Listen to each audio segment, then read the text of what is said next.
They went to Vallecas expecting another victory. The leaders of La Liga, unstoppable for weeks, Real Madrid arrived confident, elegant, but left frustrated. Under the floodlights of the Estadio de Vallecas, a fearless Rayo Vallecano stood tall and held the Giants to a shocking 0-0 draw, a result that echoed far beyond the scoreboard. Reuters called it a spirited stand, ESPN highlighted Madrid's lack of final third spark, and SI summed it up perfectly. Rayo exposed what Madrid didn't want anyone to see. Because behind the possession, behind the stars and the headlines, there are cracks, small, silent, but growing. Cracks that a team like Rayo can expose, and that could decide whether Xabi Alonso's new Madrid is truly ready to dominate Spain and Europe. This isn't just a draw, it's a wake-up call, a Vallecas shock that reveals the hidden DNA of this team. Hala DNA. Before the first whistle at Vallecas, the story already had tension written all over it. Real Madrid came in sitting proudly atop La Liga, confident, composed, and expected to continue their winning rhythm, as ESPN noted in their pre-match preview. But Vallecas is no ordinary stadium. It's a cauldron of noise, pressure, and defiance. Rayo Vallecano, backed by their fierce home crowd, have built a reputation for playing with fearless intensity, especially when giants step into their house. And history wasn't on Madrid's side either. As Sports Illustrated reminded, the Bernabeu Kings hadn't managed a convincing win here in recent seasons. Vallecas has become one of those rare places where Real's aura fades. Tactically, Xabi Alonso's Real Madrid entered the game with his signature structure. High pressing lines, controlled build-up from the back, and positional rotations meant to suffocate opponents, a system dissected in the Football Analyst's recent breakdown of Alonso's evolving philosophy.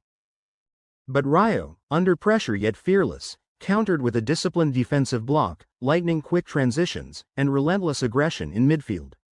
On paper, it looked like a test of style versus grit.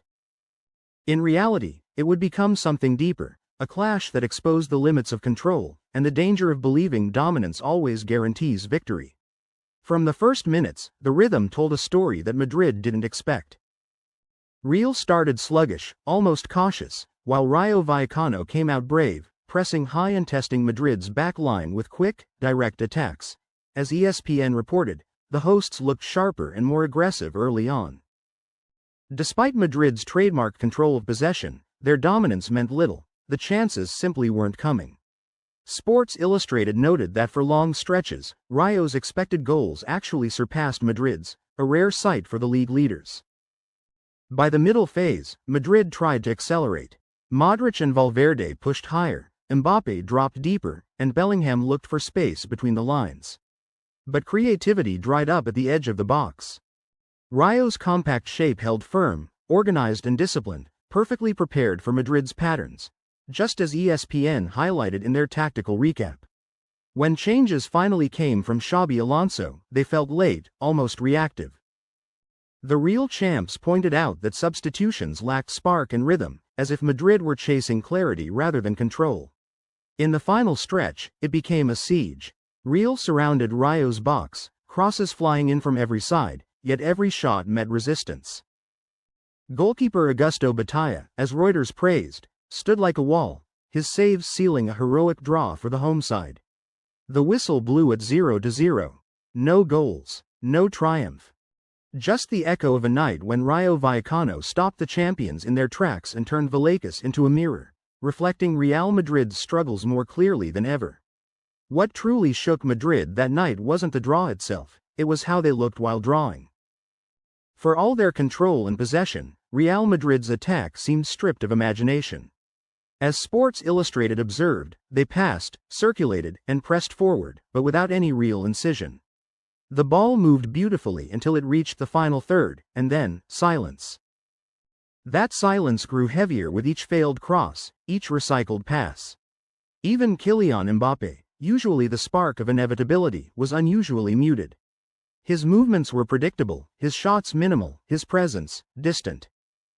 It was one of those nights where brilliance vanished under the weight of structure. Then came the questions about management. The real champs didn't hold back, pointing to Xabi Alonso's hesitation on the touchline, substitutions that came too late, tactical tweaks that never arrived. It wasn't stubbornness, but perhaps caution, a coach still balancing control with courage. Yet at Vallecas, that balance tilted the wrong way. Madrid needed improvisation, but got instruction. They needed surprise, but got symmetry. And defensively, cracks quietly appeared. While Rayo didn't score, their persistence exposed something deeper. A Real Madrid whose defensive line height and transitions remain unstable, as recent analytical research on Archive has shown.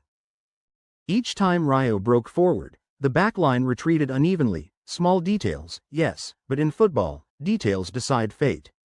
Perhaps most concerning was the psychological layer.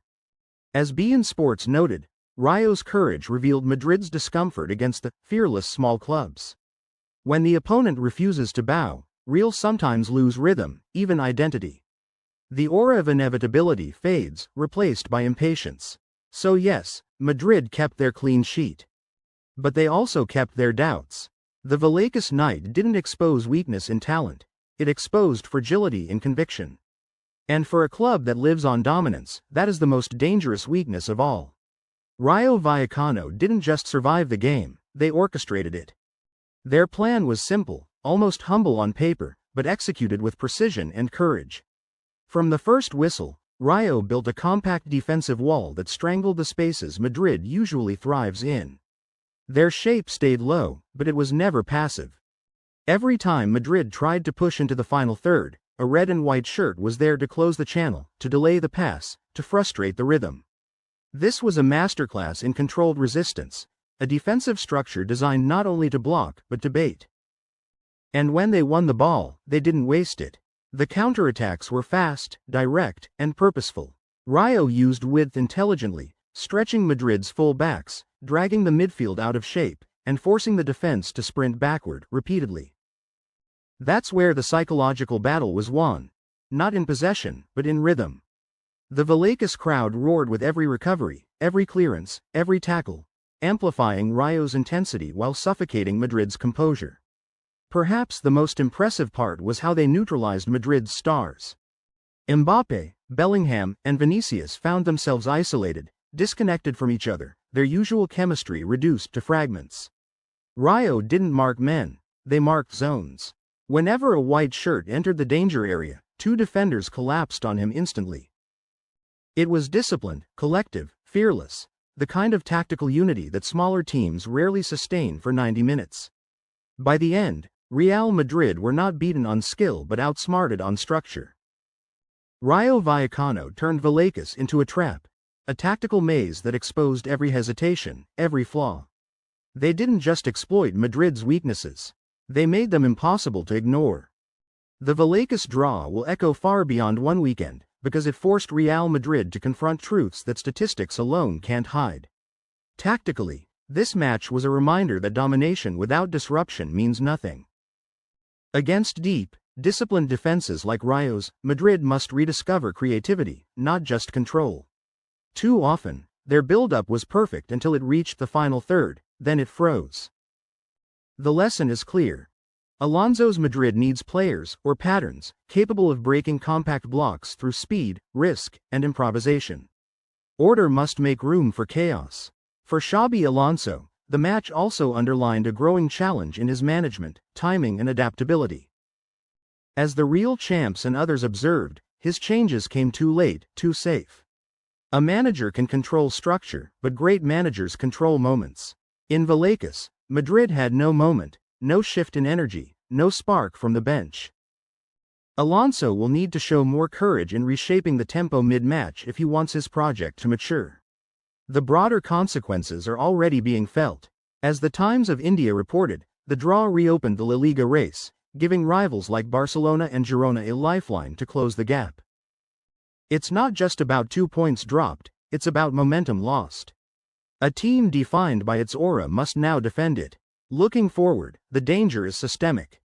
If Madrid continue to struggle against teams with flexible defenses and intense home atmospheres, their campaign could turn from dominance to doubt. Every small stadium, Vallecas, Mendizorroza, Balados, could become a battlefield. Vallecas wasn't a defeat on the scoreboard, but tactically, it was a mirror. And what Madrid saw reflected wasn't weakness in talent, it was a warning in structure. A reminder that champions aren't defined by how they play when it's easy, but by how they adapt when it's not.